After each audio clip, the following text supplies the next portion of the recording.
जिंदाबाद जिंदाबाद जिंदाबाद।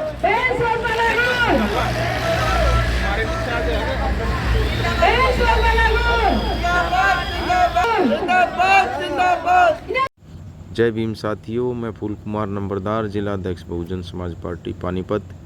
साथियों, बहुजन समाज पार्टी व इंडियन नेशनल लोकदल पार्टी की सांझी उम्मीदवार आदरणीय बहन सरोज बाला गुरुजी का मैं ऋषि वाल्मीकि आश्रम में पहुंचने पर वहां की स्थानीय महिलाओं ने मिलकर जोरदार स्वागत किया व आश्वासन दिया कि हमारा एक एक वोट बहुजन समाज पार्टी की व इंडियन नेशनल लोकदल की जो सांझी उम्मीदवार है उसको जाएगा। और वहाँ की जो महर्षि वाल्मीकि सभा है उसके प्रधान ने और वहाँ के जितने भी कमेटी के सदस्य हैं सब ने मिलकर बहन सरोज बाला गुरुजी का स्वागत किया व उनका समर्थन करते हुए कहा कि हम पानीपत शहर के जितने भी हमारे साथी हैं, जितनी सभाएं हैं, सभी का एक एक वोट हम बहन जी को दिलवाएंगे।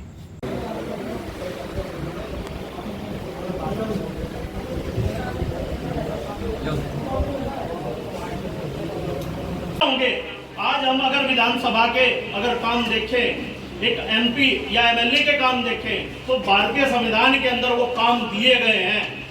11वीं और 12वीं अनुसूची में स्पष्ट काम दिए गए हैं कि एक एमपी एमएलए को करना क्या है, उसको क्या करना है। वो जिस भी क्षेत्र, उसका जो क्षेत्र होगा, जैसे पानीपत शहरी का क्षेत्र है, मैडम जिससे खड़े हुए हैं, वो शहरी क्षेत्र में गरीबी को खत्म करने का काम करेगा। सिर्फ मंदिर, धर्मशाला, नदी, ये नाले और लाइट लगाने का काम नहीं होता। हमारे को क्या दिखाया जाता है, मोदी आ गया, इतना डेवलपमेंट कर दिया, इतनी सड़कें बना दी, इतने मंदिर धर्मशालाएं बनवा दी। ये काम तो मात्र 28 काम है, संविधान के अनुसार 28 काम है, लेकिन उनमें से सिर्फ एक काम होता है, मंदिर, धर्मशाला और सड़क के लिए ग्रांट पास करना। बस इसी एवज में हमारे लिए कुछ भी नहीं करा। उसने डेवलपमेंट के लिए किया, उसी के लिए सारे वोट हम ये सोच रहे हैं कि उसी के एवज में उसको वोट दे दें। बाबा साहब अम्बेडकर ने 28 काम दिए गए हैं एक एमपी और एमएलए को। वो काम, ये काम भी है कि अपने क्षेत्र के अंदर गरीबी को खत्म करना। क्या किसी ने ऐसा कोई प्लान बनाया आज तक 70 साल के अंदर, किसी एमपी ने, किसी एमएलए ने, कि आपके क्षेत्र की, उसके खुद के विधानसभा क्षेत्र की कभी गरीबी दूर हुई? वो कभी भी कोई ऐसा प्लान नहीं बनाया जाता। 28 काम है, संविधान खोलकर हम पब्लिक को आए दिन बताते हैं कि वोट कैसे डालना है। आपकी शिक्षा के लिए काम वो करेगा, एक एमपी एमएलए करेगा। हम सोचते हैं कि हमारे पास जितना पैसा होगा उतना बच्चे को पढ़ा लेंगे, बस इतना ही सोचते हैं ना। लेकिन संविधान ने यह अधिकार दिया है कि 14 वर्ष तक के बच्चे को मुफ्त और अनिवार्य पढ़ाया जाएगा। ये संविधान कहता है, आपकी जिम्मेवारी नहीं है। ये जिम्मेदारी आर्टिकल 45 में देकर के बाबा साहब अम्बेडकर ने किसकी दी है? जिसको आप नेता चुनते हैं। ये उसकी जिम्मेदारी है, जो नेता बनेगा उसकी जिम्मेदारी है आपके बच्चे को 14 वर्ष तक मुफ्त और अनिवार्य पढ़ाना। और ये किसी जाति का टैग लगा करके नहीं, देश के प्रत्येक नागरिक को, जो 14 वर्ष तक का बच्चा है, उसको मुफ्त और अनिवार्य पढ़ाने का काम किसका है? सरकार का है। हम ये सोचते हैं कि मेरे पास बस इतना ही पैसा था, 8वीं करवा दी, बस इतना ही था, 10वीं करवा दी, इतना ही पैसा था, इससे ज्यादा नहीं पढ़ा सकता, 12वीं करवा दी, इससे ज्यादा नहीं पढ़ा सकता, इतना ही सोच रहे हैं। लेकिन देश के सारे बच्चों के लिए बाबा साहब अम्बेडकर ने किसी एक के लिए काम नहीं किया। बाबा साहब अम्बेडकर ने इस देश के प्रत्येक नागरिक के लिए काम किया, प्रत्येक महिला के लिए काम किया, उनकी आजादी दिलाने के लिए काम किया। और उनको आजादी हिंदू कोड बिल बना करके दी।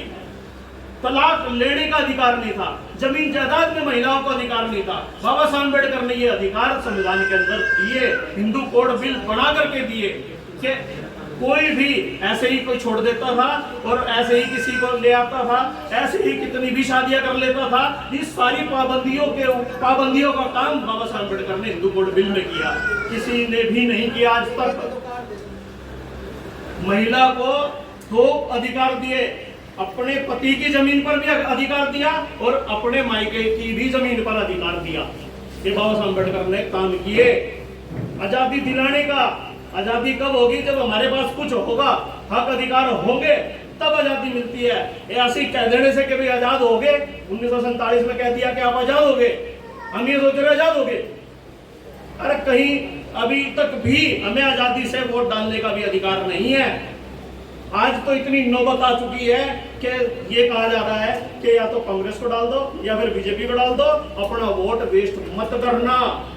कांग्रेस वाले ये कह रहे हैं कि बीजेपी को डाल दो, बीजेपी वाले ये कह रहे हैं कि कांग्रेस को डाल दो। देखो कितनी शातिर, कितना शातिर हो चुके हैं कि उनको क्लियर हो चुका है कि राज सिर्फ देश के अंदर हम मिल बांट के ही करेंगे और किसी को इस देश का हुक्मरान नहीं बनने देंगे। बाबा साहब अम्बेडकर ने अधिकार दिया कि एक एससी भी, एक दलित भी हुक्मरान बन सकता है। ये समय है चुनने का और अधिकार आपके हाथ में है। जिसने आज तक आपको हक अधिकार नहीं दिए, बाबा साहब अम्बेडकर ने ये कहा था। मैं अपनी एक बात कह के खत्म करना चाहूंगा। बाबा साहब अम्बेडकर ने गोलमेज सम्मेलन के अंदर वोट का अधिकार दिलाया और अंग्रेजों ने उनसे ये पूछा, बाबा साहब जिनको आप वोट का अधिकार दिला रहे हो, इनको तो वोट, ये अनपढ़ है, इनको तो वोट डालना भी नहीं आता, आप इनके लिए काम कर रहे हैं। वहीं दूसरी तरफ गांधी और दूसरी पार्टी थी, उन्होंने क्या कहा कि गरीबों को वोट का अधिकार नहीं होना चाहिए। किसको अधिकार होना चाहिए? एक सामंत को, जिस जमींदार को, एक जागीरदार को, एक जो पिछले जो जितने भी वे राजे महाराजा थे, रजवाड़े थे, उनको, और जो टैक्स देता है सिर्फ और सिर्फ उनको ही वोट का अधिकार होना चाहिए। इस सारी कंडीशन के आधार पर ये बहुजन समाज जो देश का 90% बनता है, SC, ST, OBC, माइनॉरिटी, वो सारा का सारा वोट के अधिकार से खत्म हो चुका। बाबा साहब ने फिर भी लड़ाई लड़ी कि नहीं, अगर उनको दे दिया तो वो सिर्फ और सिर्फ जो राजा था फिर राजा का राजा ही बेटा बनेगा।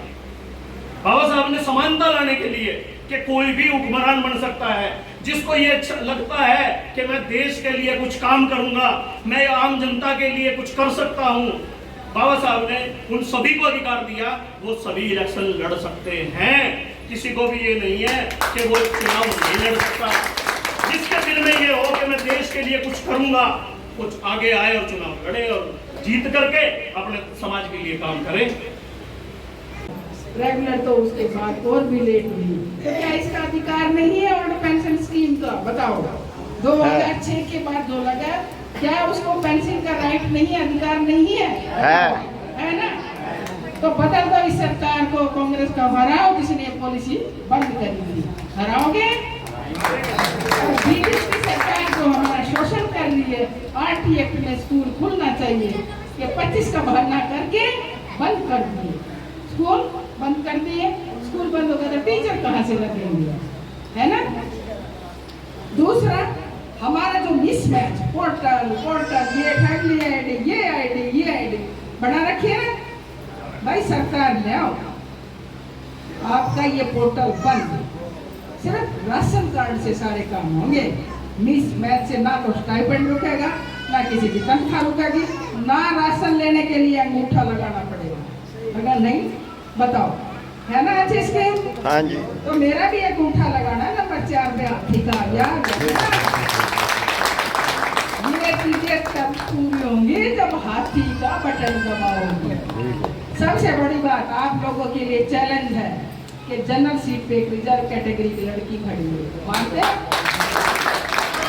यहाँ से पूरे इंडिया में, पूरे हिंदुस्तान में संदेश जाएगा कि जनरल सीट पे फाइट करके बाबा साहब अम्बेडकर रिजर्व सीट से हारे थे, लेकिन जनरल से जीते थे। आज वही रिपीट कर दो, सबको कि भाई कमजोर नहीं है, हम सब एक हैं। बीजेपी सरकार क्या करती है? रिजर्वेशन में बांट भाई 15%, 7.5%, 22% में, जब हमारे आदमियों का भला नहीं हुआ, क्या अलग करके जो 5% है उसमें 20 कास्ट का भला होगा? बताओ, होगा क्या? ये भाई भाई को लड़ाने की बात है।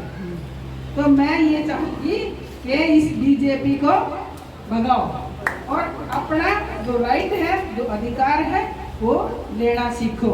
तो नंबर 4 पे क्या है? नंबर 4 पे क्या है? और सरोज वाला गुरु का नाम है।